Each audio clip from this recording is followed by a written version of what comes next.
Hi, Scorpio. Welcome to your love and romance reading for May 2022. This is for Scorpio, Sun, Moon, Rising, and Venus. You might stumble upon this video after the month of May. That's fine. You're going to find it whenever you were meant to hear the messages. Keep in mind, this is a general love reading for the Scorpio collective. Not every single message will resonate. Take what does, leave what doesn't. And if you hate love readings, or if you're curious about other areas of your life, be sure to check out the weekly forecasts I do on the channel where we talk about everything other than love, okay?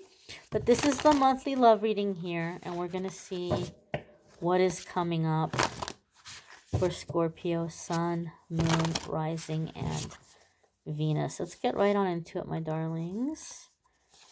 And so the first card coming up here for the Scorpio collective, and I'm going to move you all just a little bit closer, is, the Queen of Wands. Scorpio, you all might be feeling a little feisty. Okay. Queen of Wands, and there's a word I can't say, otherwise they cut the monetization, and it's not necessarily about the monetization, but you got to understand the way it works. If they can't monetize my videos, they're not going to recommend them, and then less people are going to see them.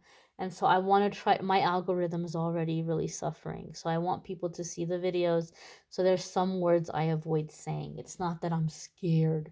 Some of you are like, you shouldn't edit yourself and you should be ashamed of yourself. All you care about is the revenue. It's about the video being circulated. That's why I don't say certain words. But it rhymes with Lexi, and you may have heard that girls drink Pepsi to get more that.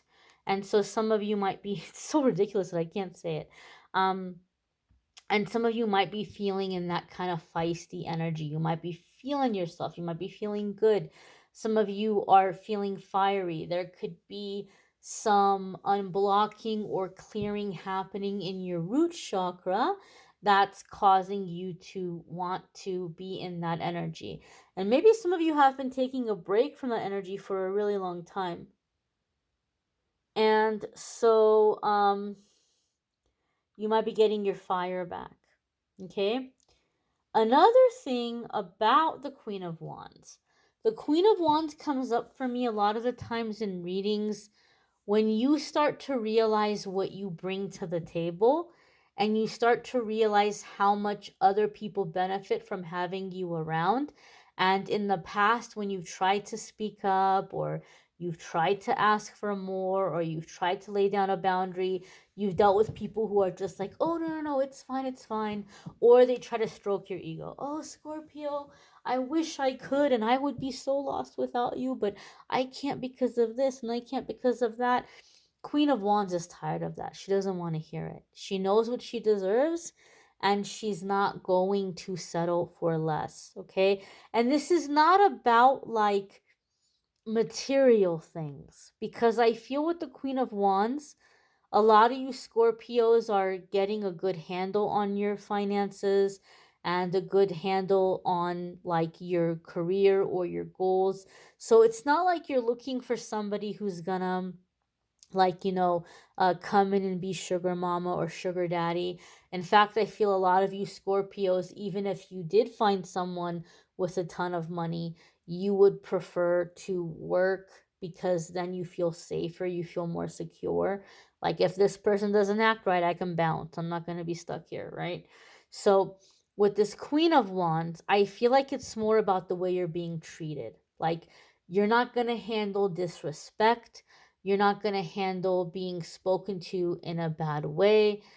You're not going to deal with anybody who is not present or emotionally available. That's a big one for Scorpio, right? We want the heart, we want the soul, right? So you're just like, you're not going to deal with anybody who's coming with half-assed energy.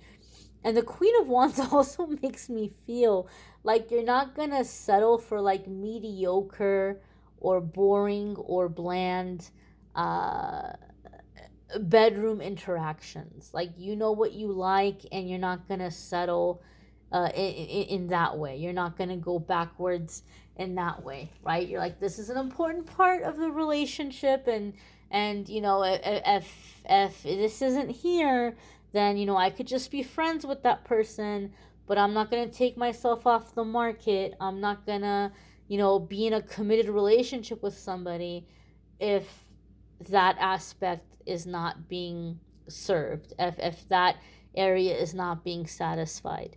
So I just feel like you're very clear about what you want and you're not going back on that. And the thing about the Queen of Wands is her energy is so confident and she's in her self worth.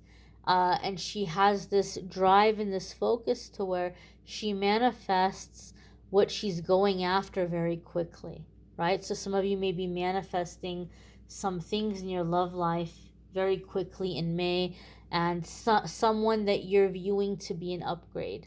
Like, yep, this is the kind of person I've been looking for. This is the kind of connection I've been looking for, right? I feel like Scorpio is very picky about the connection, and you're not settling for less than this type of connection that you have in your mind, and you're manifesting it very quickly. The next card that's coming up here for you all is the Three of Cups. Holy cannoli. Some of you might be manifesting engagement. Some of you could be in like a romance that you guys are talking about the future very quickly or very early on. And I know some of you are going to say, Amethyst, that's toxic. Amethyst, that's a red flag. I'm not telling you to go marry somebody you've known for 2 weeks. But some of you might be in a situation where just the relationship is like, you know that this is a rare connection and you know that this is someone with whom you're really aligned, and so it just might be that you all are talking about this kind of stuff. I also feel, Scorpio, that you're on the threshold of some very big things in your life, and energy attracts energy and like attracts like. So I feel that this person that you're dealing with is also working on some pretty big things and has some pretty big plans.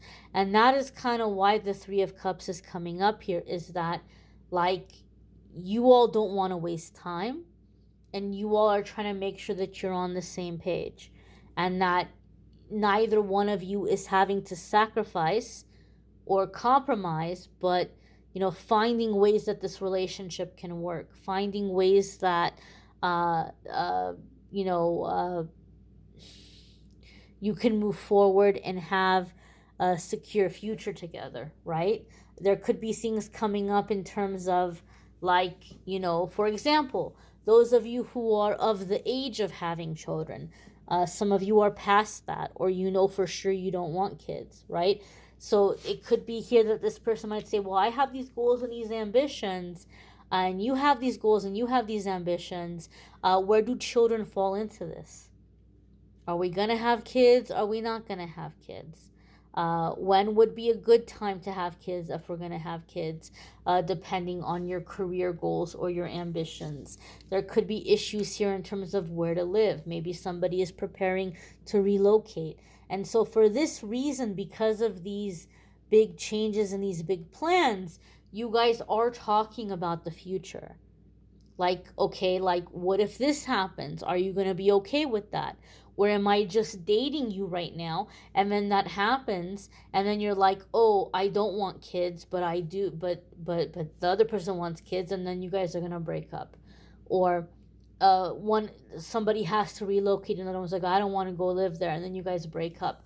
So for this reason, there might be some really big conversations happening about the future, because it just, the timing of it, right? The timing of it. My father's proposal to my mom was, I'm going to America, do you want to come? Right? Like, he was in the process of immigrating, and she was like, heck yeah, I want to come, right? So like, it could be like that kind of situation for some of you, where it's like there's this big shift, there's this big change, and it's like the relationship may be moving very quickly, right? Relationship might be moving very quickly. Three of Cups can also be like finding a community of like-minded people. Some of you might be pursuing your passions and your ambitions and your interests, and that might be aligning you with like-minded people, and it's within that community that you're finding a significant soulmate. Okay, the next card coming up here for Scorpio is the Ten of Swords. And the Ten of Swords is the ending of karmic cycles and the ending of like old contracts.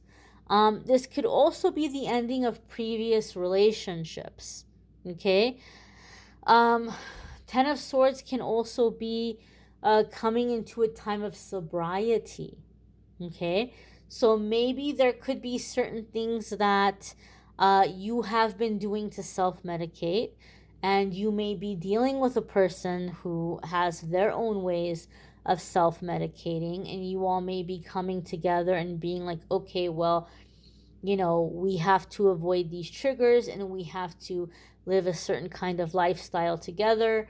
And so this could be a time of stable and permanent sobriety, right? Ten of Swords can be breaking out of a cycle of addiction or self-medicating. Now, that being said, right, like if somebody is an alcoholic, I don't mean that you're going to get to the point, when I say permanent sobriety, I don't mean that you're going to get to a point where you're like, oh, well, I'm not an alcoholic anymore. I can have,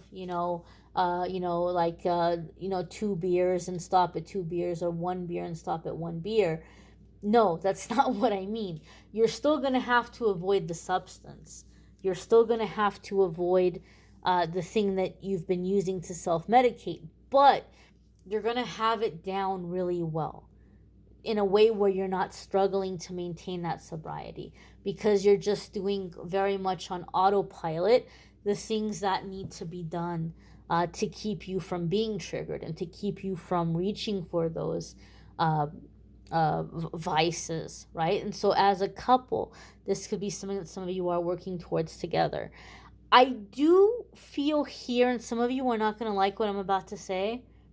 I already know, I can already feel the energy through the ether here, through the internet. Gosh. I feel like some of you are dealing with a person who has dealt with people in the past that have a tendency to make them feel insecure, or make them feel like, well, there's all these other people that want me. Okay, if you don't act right, I'm gonna do this, I'm gonna do that person. Like, I just feel like this is someone who's always had people thrown in their face, right? Or their partners have always had exes and things that like linger in the shadows. And so there's just always this feeling of, well, I'm mad at you, so I'm going to go be buddy-buddy with this person. Or this other person really wants me, and they've been wanting to date me for the longest time, and I'm mad at you, so I'm going to go out on a date with them, right? And so this is someone who, like, I feel like, gosh, I hate to say it, but this could be someone who's, like, sitting there with you, like, going through your social media, like, do you ever date this person? Okay, unfriend them. Do you ever sleep with this person? Okay, unfriend them, right? And so some of you are like, heck no, I'm not going to deal with that. Well, two can tango, Scorpio. Maybe your solution to that is going to be, okay, let's go through your friends. Did you sleep with this person? No? Well, I don't know. I don't like them. Get rid of them. Unfriend them, right? Like, you might give it back to that person. You might say, okay, fine. All right, you want that person unfriended? They're gone. I don't care. It's social media. I'm not taking it that seriously. But maybe I want you to unfriend some people. So I feel here with this Ten of Swords, there's this sense of like cutting off certain people from the past. Okay, cutting off certain people from the past. Maybe for some of you, this is someone who is dealing with sobriety issues. And so maybe they're getting a fresh start, a clean start, where they're going somewhere else or they're relocating. And that could be the factor in the relationship for some of you, where you're having to make a decision on whether or not you want to do that. Okay, that's not going to be for every single one of you, but for some of you. Overall, though, the Ten of Swords is like the past being in the past and being done with karmic cycles. Okay, um, some of you are out of a karmic cycle, and that's why you're manifesting this Three of Cups, because you're breaking out of that old energy. The next card that's coming up here for you all is the King of Pentacles. This could be an earth sign energy, an earth sign person, sun, moon, rising, or Venus. It could be you if you have earth sign placements. However, the King of Pentacles is the card of security and stability. Okay, this could be someone who also has some ambitions or dreams where they want to do business with you in some way. You all might be planning to do business together, or to work together, to collaborate together in some ways. There might be some talks here about some money moves or investments that you all might be doing together. And so the King of Pentacles is very much secure, stable energy. This would be living together, this would be marriage in some cases. And the King of Pentacles, some of you have heard me say this, I kind of have a special relationship with the King of Pentacles. It means something a little extra for me in my readings than the traditional meanings. One of the things I've realized over the years reading tarot, my guides will bring up King of Pentacles when it's a situation where what is coming in seems really wonderful and really great, and we really want it, and it's like a big upgrade or a big break compared to previous opportunities that we've had. But we have this mindset where we're like, wow, like this is wonderful, this is really great, I would really love this, but I may have given this person an impression that I'm way better than I actually am. Like if they really understood who I was, they wouldn't be interested in me. If they really knew me better, they wouldn't like me. And so you might be tempted to say thank you, but no thank you, because you think that, or like you're kind of being influenced by this imposter syndrome. But this is the thing, you're being given this offer because you deserve it. This person is seeing you for who you are and for what you're bringing to the table, and for your heart and your spirit and your soul. They understand very much who you are, but you might have this negative ego causing you to doubt yourself, and so you may be tempted to turn this person down, or to say, thank you but no thank you, like, because you think that they're going to be disappointed in you, or you're going to think this is really wonderful but I'm not ready. Some of you Scorpios have been wanting to manifest this kind of relationship for a long time, and somebody who's not playing games, and now you have someone here and they're not playing games. They're like, let's talk about the future, let's do this. I know I'm not going to find another you, Scorpio. I know you're the one I want to be with, and so whenever you're ready, I'm ready. When you're ready to move in, I'm ready to live together. If and when you're ready to get married, I'm ready to get married, because I know what I'm looking for. I know I'm not going to find another you. I'm not going to pressure you into it. I'm not going to be toxic. I'm not going to be demanding, but I'm convinced and I'm ready. So you let me know when you're ready. And some of you Scorpios are like, holy moly, like I didn't think it was going to happen now. On one hand, I thought it was taking a really long time to happen, but then at the same time, I didn't know it was going to happen so soon. And so some of you might think, oh, but I'm not ready, right? If you weren't ready for it, it wouldn't be here now. It's here now because you're ready for it and you deserve it. Some of you might feel a little bit insecure because maybe you're dealing with someone that you might feel like they come from a different background than you.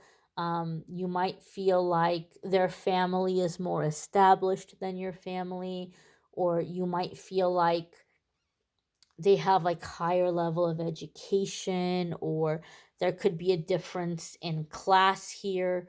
for some of you. And so you might kind of feel like, well, they're not going to like me because I don't have that fancy degree, or I didn't, like they're going to like judge me. But no, they're not looking at you like that, right?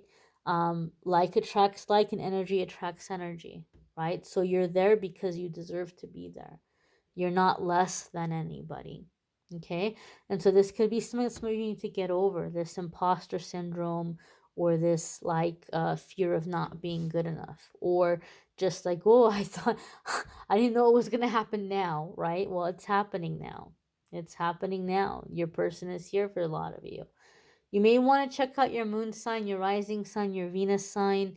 Um, Sometimes those resonate more than your sun sign. You may need a private reading, which I'm more than happy to do for you. If you click on the link in the description of this video, it will take you to calendly.com/amethystangelite, and you can schedule a private reading with me there. Don't forget to check out the weekly forecasts, where I talk about everything other than love and romance. And be sure to check out the daily messages as well. I thank you all for watching, liking, sharing, commenting, subscribing. Have a wonderful May, Scorpio. Take care and be well, my darlings.